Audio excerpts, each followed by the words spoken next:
Hello दोस्तों, स्वागत है हमारे मिशन टॉपर चैनल में। तो आज हम बात करने वाले हैं समास के बारे में। तो अगर आप कक्षा 10 यूपी बोर्ड 2027 की तैयारी कर रहे हैं तो यह वीडियो आपके लिए बहुत महत्वपूर्ण है। तो आज हम समास के बारे में पूरा डिस्कस करके आपको बताएंगे और ट्रिक के साथ समझाएंगे भी।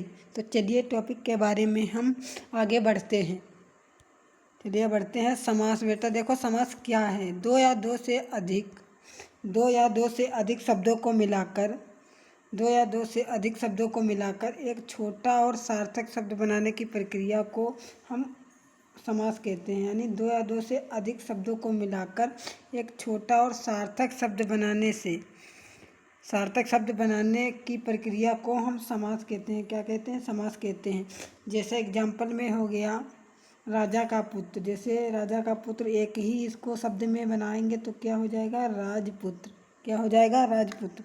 तो समास के चलिए भेद कौन कौन से होते हैं?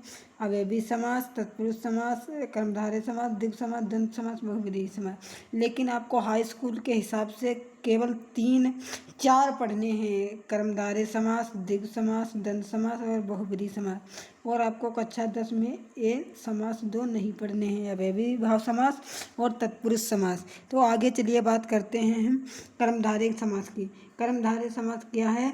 जिसमें पहला पद दूसरे पद की विशेषता बताता है उसे कर्मधारय समास कहते हैं।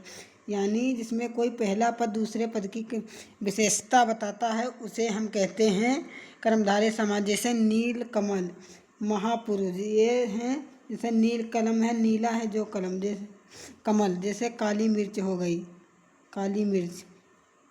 काली मिर्च का क्या होगा? काली है जो मिर्च, समझ गए? जैसे काली मिर्च हो गए। ऐसे बहुत सारे उदाहरण हैं जो कर्मधारय समास में आते हैं।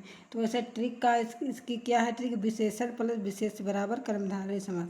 तो ये हो गया विशेषण और ये हो गया विशेष, बराबर हो जाएगा कर्मधारय समास। यानी जिसमें पहला पद दूसरे पद की विशेषता बताता है उसे कर्मधारय समास कहते हैं। चलिए समझ में आ गया हो, आगे बात करते हैं। ठीक है।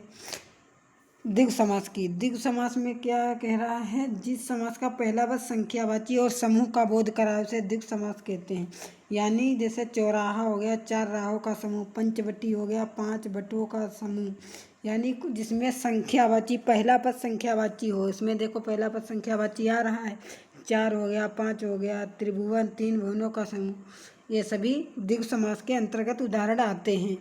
तो इसका ट्रिक जान लीजिए। संख्या प्लस समूह बराबर क्या होता है? द्विगु। यानी इसमें संख्या आ रही है, राहों का समूह भी आ रहा है, यानी रास्ताओं का समूह भी आ रहा है, तो उसे हम द्विगु समास कहेंगे।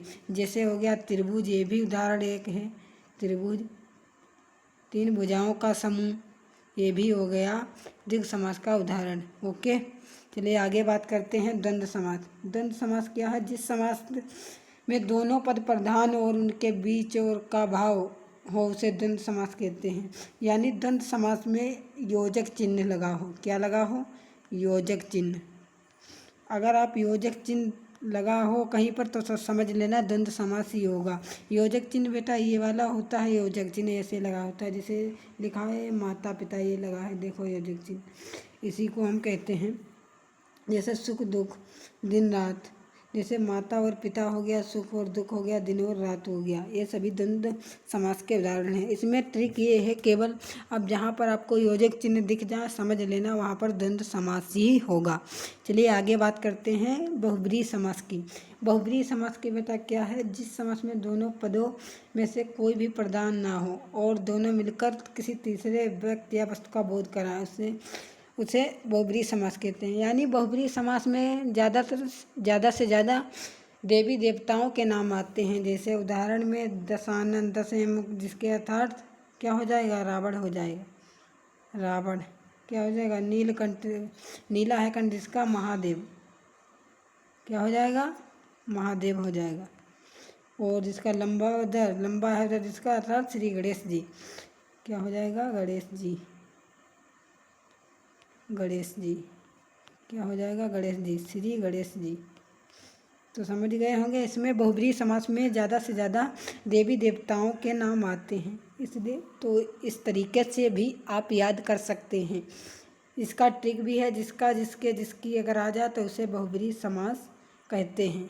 समझ गए होंगे इतना वीडियो, हमें आशा है कि समझ गए होंगे, और इसके MCQ अगले पार्ट में मैं लाऊंगा। ओके, चलिए समाप्त करते हैं। इस समास को अपनी कॉपी में ज़रूर लिख लेना और साथ साथ उदाहरण का भी अभ्यास करना है। उदाहरण भी साथ साथ लिखिएगा। अगर वीडियो पसंद आया हो तो सब्सक्राइब कर दीजिए, और अगली वीडियो में एक महत्वपूर्ण टॉपिक के साथ भी लाऊंगा मैं, यानी इम्पोर्टेंट MCQ के कुछ भी लाऊंगा जो यूपी बोर्ड कक्षा 10 में ज़्यादातर आने की संभावना रहती है। वो इम्पोर्टेंट MCQ 25 MCQ इम्पोर्टेंट लेकर आऊँगा, जो 25 में से इसमें से पूरी व्याकरण में से फंस जाएंगे। ओके, जय हिंद जय भारत।